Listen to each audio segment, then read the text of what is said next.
Hello नमस्कार, मैं आनंद आचार्य।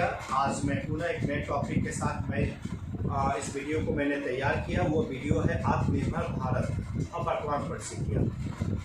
मैंने ऑनलाइन क्लास के माध्यम से इस चीज़ को बताने का प्रयास किया कि इसमें पॉजिटिव पहलू क्या है, इसमें नेगेटिव पहलू क्या है। इसी बातों को मैंने अपने मैगजीन के माध्यम से मैंने दिया भी है। कई हमारे जो लेखक इस बातों को उन्होंने उठाया भी है, लेकिन चूँकि ये बातें ऑनलाइन क्लास और जिस प्रकार का नेटवर्क की स्थिति है उस हिसाब से लोग नहीं कन्वे हो पा रहा, तो मैंने एक ऑप्शन को लिया यूट्यूब को के माध्यम से कि मैं रिकॉर्डेड वीडियो को मैं अपलोड करूंगा। इस वीडियो के माध्यम से आप लोग देख पाएंगे। फिर चलिए मैं टॉपिक पर आ जाऊँ। आत्मनिर्भर भारत, जैसा कि आप देख सकते हैं कि 20 लाख करोड़ रुपये पैकेज ये दिया गया, ये पैकेज दिया गया है, ये देश को दिया गया। ये राशि देश में खर्च होगी, ये राशि खर्च हो सकती है बेल आउट पैकेज के रूप में, ये राशि खर्च हो सकती है आर्थिक मदद के रूप में, ये राशि खर्च हो सकती है लोन के रूप में हो सकती है। तो ये पैकेज कहीं ना कहीं है, लेकिन कई इसकी आलोचना भी हो रही है। लेकिन बातें यहाँ सही है, पॉजिटिव पहलू तो आपको मैगजीन्स में भी मिल रहे हैं, लेकिन नेगेटिव पहलू क्या है इस पर भी सोचना बहुत जरूरी होगी। क्योंकि सरकार जब भी करती है तो वो अपने स्तर पर केवल सकारात्मक पक्षों को ही चर्चा करती है, लेकिन एक बुद्धिजीवी होने के नाते, एक प्रशासक होने के नाते आपके दोनों पहलुओं पर विचार करना अति आवश्यक है। तभी आपकी सोच काफी हद तक तार्किक और विकसित हो पाएगी। यहाँ इसके नेगेटिव पहलू क्या है कि सबसे पहले हम लोग देख सकते हैं कमियां कहाँ कहाँ होती है। सबसे पहले देखेंगे ये एक राष्ट्रीय आपदा नहीं, एक अंतर्राष्ट्रीय आपदा। आपको पता होगा राष्ट्रीय आपदा में सरकार के तरफ से कई तरह के आर्थिक पैकेज की घोषणा भी की जाती है और कई आर्थिक मदद भी दी जाती है, जिसमें आप बिजली बिल, लोन, EMI बिना किसी शर्त के एक लंबे समय तक के लिए, कुछ महीनों तक के लिए एक्सटेंड किया जाता है। ये मदद हमें इस रूप में अभी तक नहीं मिल पाई। नंबर 2, जो हमारी लायबिलिटी है, चाहे रेंट को लेकर के लायबिलिटी हो, चाहे स्कूल को लेकर के हो, चाहे अन्य प्रकार के लायबिलिटी, इसमें भी कहीं ना कहीं सरकार को आनी चाहिए थी। इस पैकेज से स्पष्ट नहीं हो पाया। मेरा कहना है इसी रूप में कि अगर सरकार मदद नहीं कर पाती है तो सरकार के बाद समाज का रूप आता है और समाज में दोनों पक्ष होते हैं कि क्यों नहीं इसे 50-50 किया जा सकता है। कुछ सरकार या समाज तय करे, कुछ दोनों पक्ष लोग तय करें। यानी कहने का मतलब है सीधा सीधे स्कूल का ही अगर लायबिलिटी को लेते हैं तो 50% तक स्कूल फी को ले और 50% रिवेट कर सकता, छोड़ सकता, ये एक पहलू हो सकता। इससे आर्थिक पैकेज में दिक्कत कहाँ हुई है? दिक्कत हुई है लोन के क्राइटेरिया। लोन की क्राइटेरिया सबसे बड़ा विवाद का कारण बनता है। पहले भी आप समझ सकते, खास के बिहार जैसे एक गरीब राज्य के लिए, चाहे ऐसे लोअर मिडिल क्लास फैमिली के लिए ये बहुत ही पैकेज कहीं से भी सही नहीं है।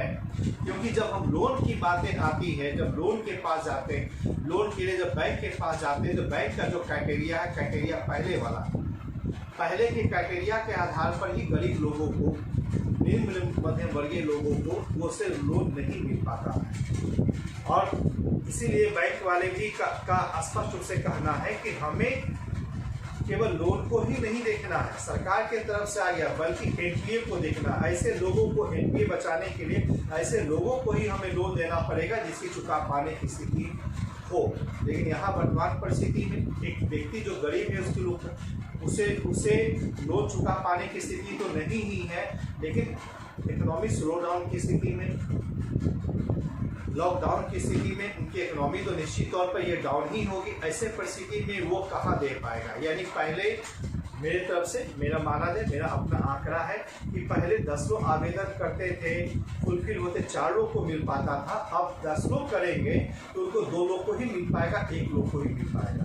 यानी यहाँ पर सरकार को चाहिए था क्राइटेरिया में बदलाव करना, सशर्त कुछ दिया जाता, या एक कर सकते हैं कलेक्टिव एक आधार बना के दिया था। जब तक क्राइटेरिया में बदलाव नहीं होगा तब तक आत्मनिर्भर जो पैकेज है वो पूरी तरह नहीं सफल होगा। इसका चौथा चीज है कि DBT देना था। लोन के माध्यम से डायरेक्ट जितने भी सरकार ने जो कार्य किया है, खास करके जो प्रधानमंत्री जनधन योजना है उसके माध्यम से जो 500 रुपया जो दिया गया, बेहतर होता 5,000, 7,000, 10,000 लोन अगर हर स्तर पर दे दिया जाता तो कहीं ना कहीं उन लोगों तक डायरेक्ट बेनिफिट पहुंचता और वो उनकी जो माली हालत खराब थी वो कहीं ना कहीं आता और ये पैसा अंततः बाजार में ही आता, जिससे बाजार चलायमान हो जाता। तो ये भी एक ऑप्शन था।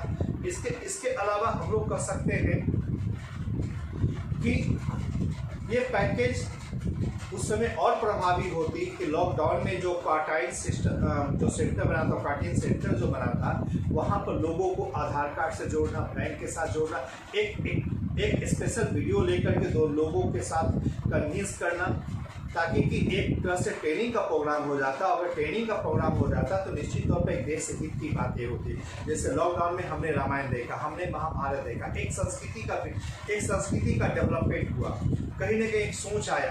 तो ये सोच कहीं ना कहीं सरकार एक राष्ट्रीयता के स्तर पर भी वो सरकार कर सकती थी, लेकिन यहाँ पर सरकार वहाँ चुकी है। फिर इसके बाद को देखेंगे ऑप्शंस, फिर 5वें स्तर पर देखेंगे कि जो EMI का जो क्राइटेरिया जो तय किया, वो क्राइटेरिया कितना टफ है। आप देखेंगे 3 महीने के एक्सटेंशन ले सकते हैं, लेकिन एक्सटेंशन का चक्रवृद्धि ब्याज के बाद तो चक्रवृद्धि ब्याज आएगा। वही लोग ले रहे हैं जिनकी आमद बहुत अच्छी नहीं है, कहीं ना कहीं गरीबी है। तो अगर वैसे लोग अगर चक्रवृद्धि ब्याज उनको लगेगा तो उन पर एक इकोनॉमी स्लो डाउन या इकोनॉमी पर जो आधार जो है, जो आघात होगा वो कहीं ना कहीं ज़्यादा होगा। इसीलिए सरकार को चाहिए था कि कम से कम 3 महीने के लिए एक्सटेंशन सीधा दे देती तो ये फायदा हो सकता है। इसके अलावा कई लोग जो छोटे छोटे जो इंस्टीट्यूशन है, जैसे हम सभी को पता है कि भारत में कामगार जो है 93% कामगारों का अनऑर्गेनाइज सेक्टर में है। तो यहाँ देखेंगे अनौपचारिक क्षेत्र, जैसा कि अंतर्राष्ट्रीय श्रम संगठन ने कहा, भारत सरकार इसे असंगठित क्षेत्र मानती है। 93% सबसे ज़्यादा समस्या इन्हीं लोगों को है और ज़रूरत है कि इनको एक ऑर्गेनाइज किया जाता। और इसे ऑर्गेनाइज को लेकर के सरकार अगर इसके साथ अगर जुड़ती, जो MSME जो इंटरप्रेन्योर जो है उसके साथ अगर जोड़ा जाता तो कहीं ना कहीं देश का जो विकास होता, उसके बाद इकोनॉमिक स्लो डाउन के बाद जो होता, तो हम इसमें बहुत बेहतर तरीके से हो सकते हैं। तो इन चीज़ों को हम लोग जैसे कमियां हमने बताया, पॉजिटिव चीज़ें सरकार ने बताई, तो कंक्लूजन के रूप में हम लोग यही कह सकते हैं कि सरकार को भी चाहिए कि इन कमियों पर भी ध्यान दे और जनता से उठ रहे हुए जो मांग है, जो सुझाव है, उन सुझावों पर भी सरकार अगर ध्यान देती है तो न केवल देश का कल्याण होगा, देशवासी का कल्याण होगा, बल्कि हम समस्या को मिल करके बहुत ही बेहतर तरीके से हम इसको समाधान कर पाने की स्थिति में होंगे। और जैसा कि हम लोग कहते हैं कि हम भारतवासी हर संकट में एक हैं, ये एकता का न केवल एक परिचय होता, बल्कि दुनिया के लिए भी हम एक बहुत बड़ा एग्जाम्पल बनते हैं कि ऐसी समस्या को, ऐसी गंभीर समस्या को हम आप मिल करके कितना इजी तरीके से इसको सॉल्व कर दिए। चलिए आज इस वीडियो को मैं यहीं पर समाप्त करता हूँ। पूरा एक नए वीडियो के साथ हम उपस्थित होंगे। आज के लिए इतना ही, धन्यवाद।